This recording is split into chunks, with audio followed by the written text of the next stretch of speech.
All right, we are playing Rolling for Royalty, and I'm joined by the developer of the game, Bas. Hello, how are you doing? Hello, Gabriel. Nice to meet you. How are you doing? Great, thanks. And by the way, is it Bas or like, am I saying that right? Yeah, that works fine. So in my native language, Dutch, it's pronounced bos, but Bas. how whatever works for you, man. Well, that's I why I wanted to ask. I wanted to understand get that what's going. clarified. But yeah, I Oh can, yeah, sure.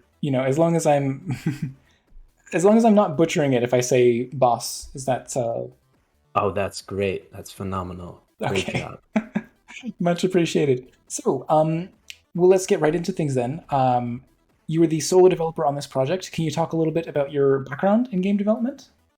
Right. So I've done a study of computer science in university, and right now I'm sort of a professional for the last 5 years ish. Um, yeah, and in my free time, I like to spend some time working on personal projects or game jams, if at all possible, if I have the time.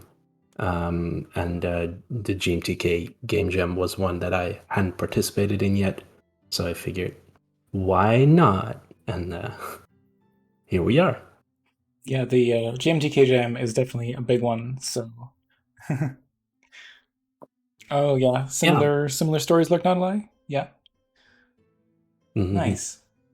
All right. So I guess I always read the HAO page first, but they're like everything else is just explained in game. Is there anything else I should know about the game before getting started here? Right. So I kind of did all of the tutorial in the game, so it should just be fine just playing it as is. If you pay a little bit of attention to the text, then you should be good to go. Let's hope that's the case. I haven't heard much about the tutorial not being clear, rather that the tutorial is way too long. So sorry about that, but it should be fine for now. I mean, it's better to spend your time making a long tutorial that lets you that like helps you understand the game, as opposed Right. to a lot of jam experiences where you're kind of like thrown in, like mine, without any understanding of what to do, and you just have to read the HAO page to learn how to play. Yeah. Yeah, exactly. So I've had some bad experiences in the past, and I feel it's usually just better to create sort of a full experience where you don't need any text underneath to kind of sell the idea or explain the controls or anything like that. It's much more important to kind of deliver a full-ish product where Mhm. you're just be able to be thrown in and figure out how things work either by just trying or by having a tutorial there. Because if you don't understand it and you quit 3 minutes after starting up the game, or even sooner than that, you're going to get bad ratings and people are going to be sad. And well, I want to avoid that personally. Yeah, exactly. Like as Lurk Not Alive is saying, a GMTK entry that's only tutorial makes sense. Like insofar I as better to have something that is guess. playable. Like if it's Yeah. it's got to be a really compelling experience that is teaching you, leaving people like tantalized for a post jam version of the product, I guess. Right. Yeah. I definitely get where you're coming from there, and that's definitely a good approach, I feel. I do think it's best to at least show off at the end of like the prototype or the game that you made to kind of show people like this is where it could go, or Mhm. show something of the future product if it were to come out. But Yeah, a tutorial just in and of itself should work fine. Yeah. yeah. I mean, I know what you mean. Like if you don't have the opportunity to showcase that potential, then people are left like equivalently disappointed. They don't know what they're missing out on in a sense if it's Yeah. only tutorial. Yeah, that makes sense. Though I do think a tutorial game is better than no tutorial, I don't understand what's going on sort of deal. Yeah, So, for yeah. sure. All right. So let's get into the next question then, which is what was the inspiration behind this game? Okay, yeah. So There's a couple of games that kind of stand out to me as being interesting and kind of what I leaned into when the theme was announced. So I have this cool game at home called Dice Forge, and it's a tabletop game, and I've played it sometimes with my partner, and it's really fun. Where you have two dice, and then throughout the game you get gold, and you upgrade your dice, and it's a whole thing. Um, and I kind of wanted to do that in have that element in there and sort of combine it with a bit of storytelling, although that part didn't work out as well as I'd hoped to. Kind of fell short on time for that one. I wanted to go in a bit of an inscription kind of way where the person you're kind of playing against is sort of talking you through it and is the board game manager or the dungeon master in a way. Mm-hmm. So Inscription is another inspiration here, and then of course there's things like Slay the Spire. Mm-hmm. Slice and Dice is also one that's quite familiar to people who have played that game. Will definitely recognize that in this one as well. Um, but the Slay the Spire is much more of a roguelike. This is more of a roguelike in that it's not very random at all. And Right. there's only a single path, but scope creep and all that fun stuff. So Yeah. All right. So we're just getting into the very beginnings of the game here. I can definitely see the potential to turn this into a rogue-like experience. Like, was that your initial plan for the game, and then you just had to kind of like focus it down to what we see here? yeah, so well, I wasn't gonna like get myself at the start thinking I was gonna deliver a whole roguelike experience, but I kind of wanted to have some elements of that in there. So I Mm-hmm. spent way too long on this map screen, which in the end didn't attribute all too much. So I did want there to be like splits in the path where you could have multiple choices, but not randomize these choices in a way. So I wanted it to be a set experience, but I wanted there to be some kind of divergent pathing in there, like you would see in a roguelike. Mm-hmm. But definitely for a full product, this would have to be an actual roguelike, right? Because otherwise, people are going to be bored after 1 hour of playing, and then they're never going to touch it again and want their money back on Steam, for instance. So, uh, yeah, definitely for the future, focus more on the roguelike aspect.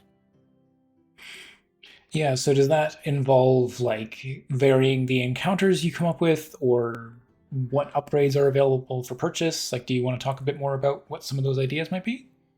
Yeah, so I've kind of thought about it for quite a long time after the gem ended, and then I got quite surprised that I made it in the top 20.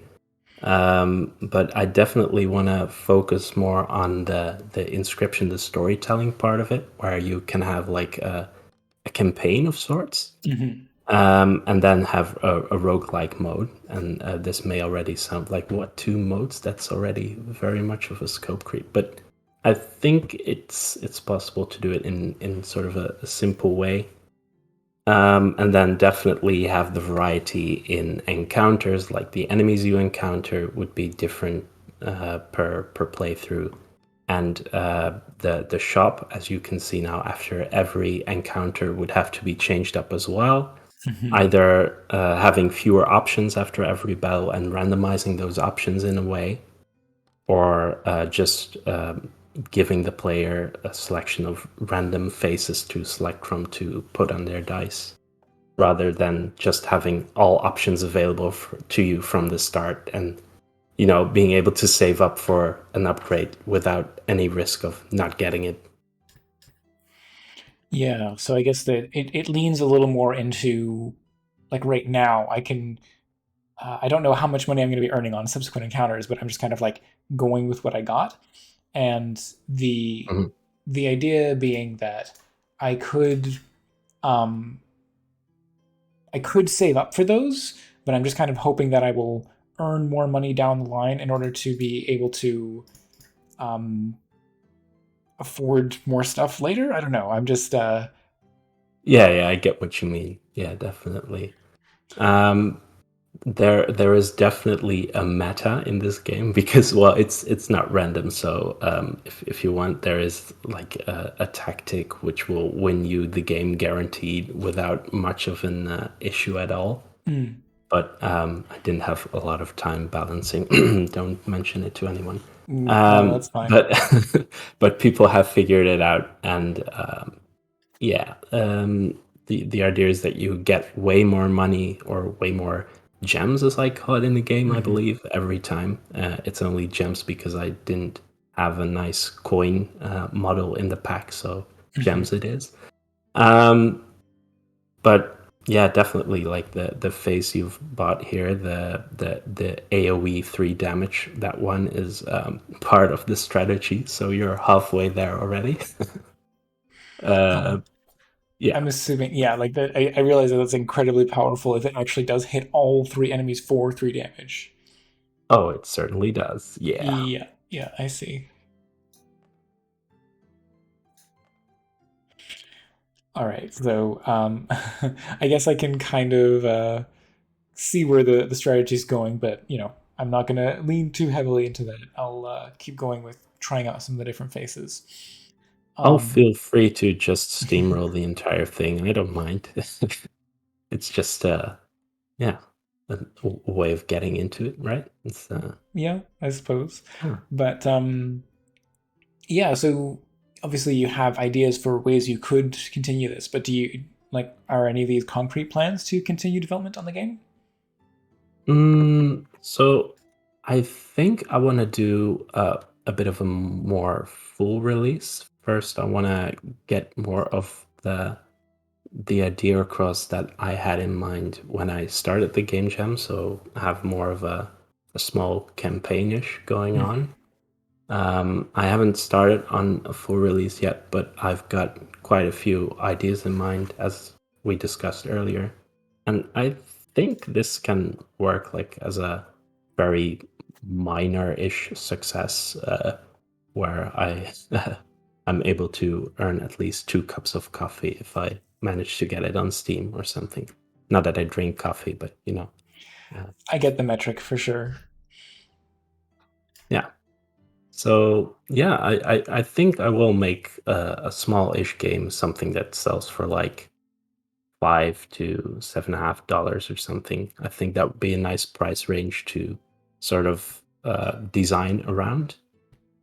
You could say so. Mhm. So aim for a release that would make people pay $5 for it and not regret it in the end would be kind of ideal, I think.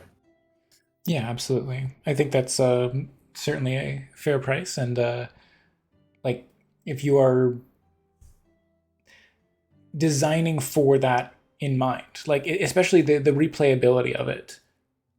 Like how long of a campaign do you think you want to structure? Like, do you think people will Right. get their value out of like the multiple playthroughs, or do you think that a single campaign could last a full 2 hours or so? Like, do you have any ideas in that regard? I think I'd first release it with like a single campaign or two smaller ones, and I think one campaign that lasts for like 1 hour would be fine with the added roguelike mode added to it. So people who are not really into that could play that maybe one time and play the campaign one time and then hopefully not regret buying it. And then the people who are more into the roguelike aspect of it would maybe play the campaign one time and then get into the roguelike thing and see the campaign as more of a tutorial. Maybe Hmm. I'll sort of orient it around that too. Not sure yet. We'll see. Yeah, I mean, I think that makes sense in terms of like having a tutorial that is like, or rather, a campaign that acts as the tutorial, sort of like in the way that this game is already doing right now. Yeah, and then just prolonging it and adding more ways of maybe multiple types of faces, Hmm. introduce those later on. maybe have some form of a relic system where you can have permanent bonuses. Um, there's as you go along, at a certain point, you'll encounter like after this boss that you're doing right now, which will take way too long, and I'm very sorry about that. It's okay. Um, but after you defeat a boss, you'll get one more die added to your pool. But things like that need to happen more, where you can have like more progression in a way. Yeah, gotcha. So I just wanted to take a quick look at the comments. Yeah, the background is very vaguely reminiscent of the Finnish coat of arms, although apparently a lion drawn in a profile like that is a pretty common motif. Yeah. So I use a pack for this. I sometimes use Cinti Studios asset packs. I don't know if people are familiar with them, but they work well for the games I tend to make because I'm not an artist, and I don't know if I'll ever be. I can do some 3D modeling, but it just takes way too long, especially if you're doing a game jam on your own. I'm just not gonna have the time for it. Um, and that one did indeed have a nice line in there, and I did have this like carpet thing over the tablecloth without the line first, but it was looking boring as hell. So I found the line in there on a banner somewhere, and then just ripped that one out and pasted it over here to make it a little less boring. Yeah, but definitely it appears on flags and throughout medieval history. It's all over the place. So I definitely see it getting recognized. Yeah. Yeah, I mean, I think it's a like in terms of something that is just meant to be like broadly usable, like you can really channel this the simplicity of this art style to be like yeah medieval first and foremost, but it's very clean, it's very efficient, and then it doesn't like the I guess what I'm trying to get at is the more like highly detailed something is, the more it sticks out when it's reused across multiple projects. Yeah, definitely. So as I went on, I figured that you can make your thing look unique by just making everything unlit. That way, Mm-hmm. people don't really recognize it because people tend not to do that. So for everyone listening, please don't do it because I want to be unique. But otherwise, definitely do something with the asset pack you either buy or find online. Do something with it that not everyone is doing, so you stand out a little bit, and then people think you made it yourself. Wow, you definitely didn't. But don't claim you did it yourself because that's just a little stupid. Well, yeah, I mean, there's the line between like making sure that something is like properly attributed, but like you don't have to draw any more attention to it than that, than assuming like you are following the rules of the attribution license. So, Oh yeah, definitely. Don't do illegal stuff, kids. But yeah, it's not an asset pack either. It's an asset. Yeah, sorry about the mispronunciation there. Probably. oh, I no, I'm hearing asset pack. I know, and also hello, Yeah, no, Sangeet. someone in the Yeah, comments. yeah. But yeah, so let's get into the next question then. So, what was the actual process for development? Did you like have a sense of what assets you were going to use from the start, and did you just import those, or did you start with like some blank temporary assets? Yeah, so I hate working with boxes all over the place. So Uh, I try to find out what I want the game to look like from the start, usually in game jams. This one as well. So I spent the first night. So the jam started in the evening for me, mhm. and I kind of spent the first night just making things not look too bad. So I made the look of like the thing that you see in the intro. Mhm. Not that it ever comes back into view after the intro, but oh well. And then the sort of the map thing, and then the second day was mostly just implementing the battle system.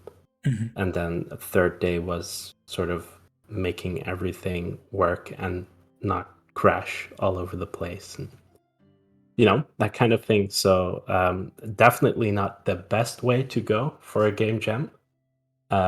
Usually you want to focus on features first and then make it pretty afterwards, but that just doesn't work for me.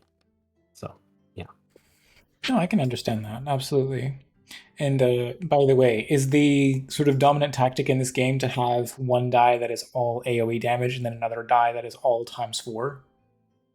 Yeah, that's mostly the tactic. So you have one die that's all three AOE damage, or like three of the faces be three AOE damage is usually Mhm. enough, and then have all the other dice be majorly times three uh, faces on there, and every enemy will die in one or two hits, and it's great.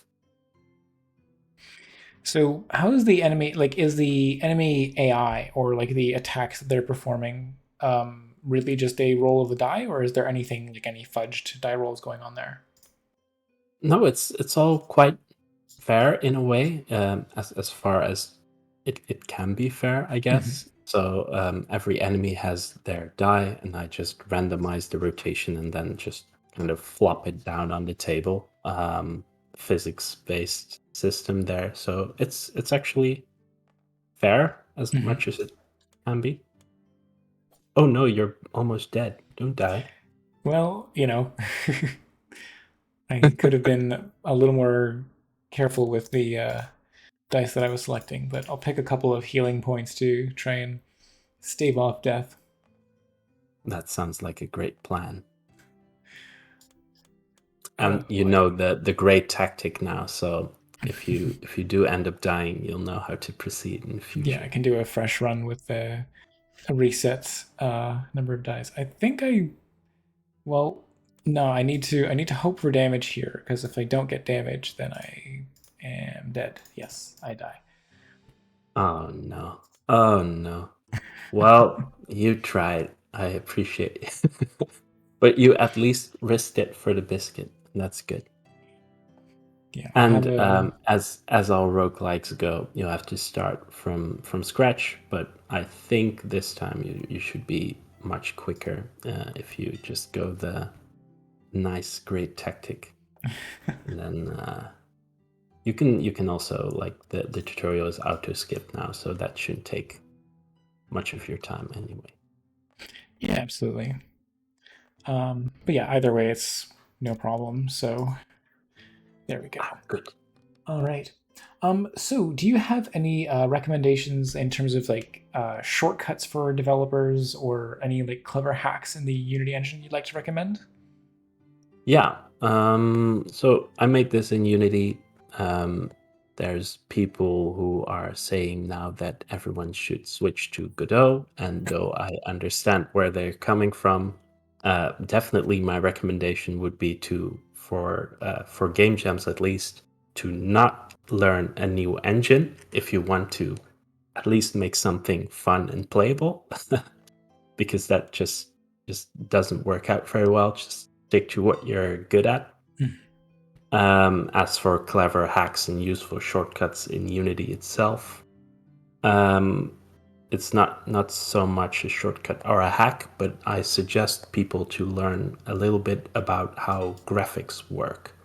So that doesn't mean like go all out into shader programming and learn how to make post-processing shaders or something like that, but Mhm. maybe spend a little time in a shader editing software thing. So Unity has one for the render pipelines. I don't know what it's called, but it's like a node-based shader graph, I think Yeah, it's yeah, called. shader graph, you got it. Yeah, so just just have fun in that for a while, and I'm sure you'll get better at it, and it's not too difficult to get into it at all. And once you have done that, you'll be able to do so much more custom stuff than you would otherwise. This game isn't a perfect example of that, but there's a couple of like effects and things that need to be done that would look glitchy if not done in a custom way. And if you spend a little bit of time learning that, you'll have so much more knowledge to do what you want to do, I guess. Yeah, absolutely. Because I think that's like, especially in the scope of a game jam, adding polish is hard. So if you have that knowledge ahead of time, like so much of it is actually like reusable across projects that having that built up and ready to go really does help to just bring your games up to that next level of polish just because you're able Definitely. to. Oops, I realized I did that wrong. So you're supposed to use the times two, then the die that it applies to. Yeah. So that would be great to have that be more clear. But yeah, that's the ordering you're supposed to do them. But no, I definitely get what you're saying, and I wholeheartedly agree. I have basically all my projects on my computer, and I steal from them all the time. Self-plagiarism is not plagiarism, I think. So that's just great. Oh no, you did it the wrong I way did. I again. did it Oh again. no. I did it again. But but yeah, no, I fully agree with the idea of like, yeah, reuse your code, reuse your assets. Like, just do um, focus on the experience that you're creating in the jam that you're participating in, and don't worry where you have to pull that from. Like, as long as you give proper attribution and you're not Yeah. actually stealing something. Yeah, exactly. And asset packs are here to help. Sometimes they do cost a bit, and I'm very sorry for the students who don't have money. But if you buy an asset pack for a game jam for like $20 or something, I feel like it's worth it. It just saves so much time. And for me personally, it made it possible to do a jam solo. Mhm. And don't get me wrong, it's great to have fun with artists in a game jam. But for this one, I just didn't have the time to find one to work with that like was could do cool stuff. So I was really grateful to use asset packs. Just do something sort of unique with them, and it will all be great. Yeah, there you go. All right. So we've already kind of addressed the plans for the game going forward. So if anyone has any questions from chat, now would be the time to get those in. But otherwise, where can people find you on social media? And do you have any other projects that you'd like to plug? Right. So I have a YouTube and a YouTube channel which I will upload sort of a playthrough video and a making of. I think a dev log should be nice for this one. So I could link that channel to you. Yeah, please do. Let me do that right now. That's this one. And there's also my fun itch page, which also has a few other projects that I worked on for Game Jam games. So a few of them have won prizes, like in the Ludum Dare Game Jam, and also a Miss Jam game is on there, I believe. So if people are interested in trying those out, feel very free. Although they will never get a full release. Ha ha ha. Oh, I will click those links over. There we go. Great, thanks. And yeah, I mean, it's one of those things that like everyone always asks about, like, oh, are you going to continue this? Are you going to keep working on it? It's like, well, the reality of bringing every one of these projects like cradle to grave is not always feasible. Like, there's a substantial amount of work that is involved in like actually completing a game. So as much as Oh it would yeah, be nice. like for a very small game, if you play your cards right and you make a game that you want to sell for like $5, you're definitely gonna spend like half a year on it, if not more. Definitely, if it's your first game or your second, even it's just gonna take a long time.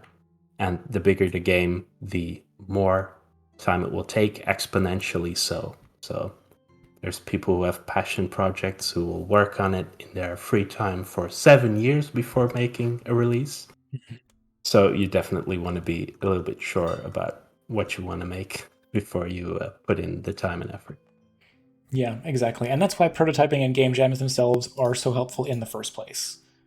Yeah, definitely. So for this one, I got quite a few comments saying like I want to see a full release. So that made me much more confident about making a full release, Mhm. basically.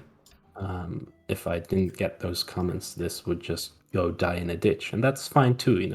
I'm never going in with the intention of making a full game or making a huge profit out of it, and I'm not going in with a full release of this game going Mhm. in with the thought that I'll be a millionaire after it's done. But it's something to put on your portfolio, and that's important too. Having a portfolio if you want to go pro, that's a great thing to have. And also, it's fun to make games. Sometimes, usually, more fun than playing them. So, yeah, that's my Nice. advice. All right. Sounds good.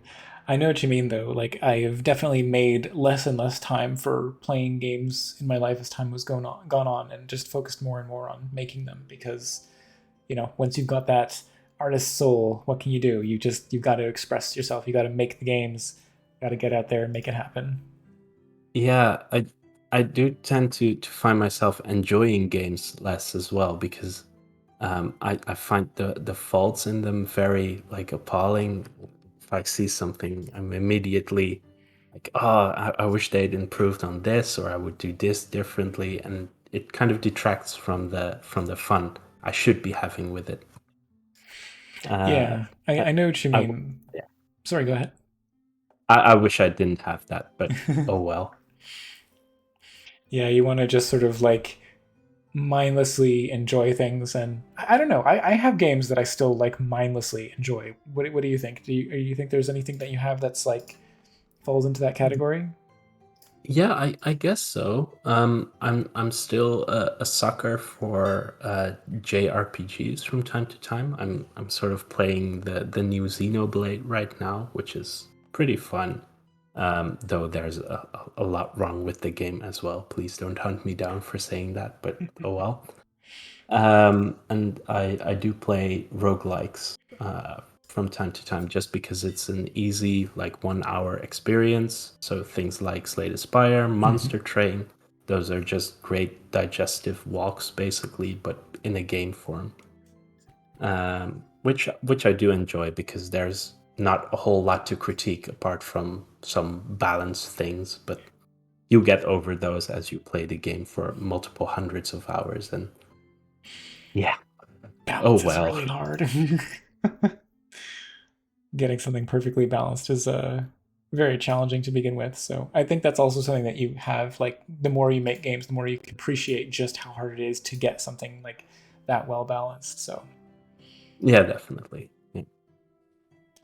all right. So, um, be right back. Oh, okay, okay. So yeah, I guess that's where we'll wrap things up for today. But if you do have a future version of this game that's maybe like a little bit further along, you want to spend some time talking about the design or development of it, I'd be more than happy if you were to come back on. We could have another conversation like this one. Oh, that's great. Thank you so much. Yeah. Thank you for this interview. This is my first time having something like this happen, so it's a great new experience, and I loved our talk. Thank you very much. All right. Yeah. Well, thanks again for coming on, and I hope you have enjoy the rest of your day. And yeah, bye for now. You too.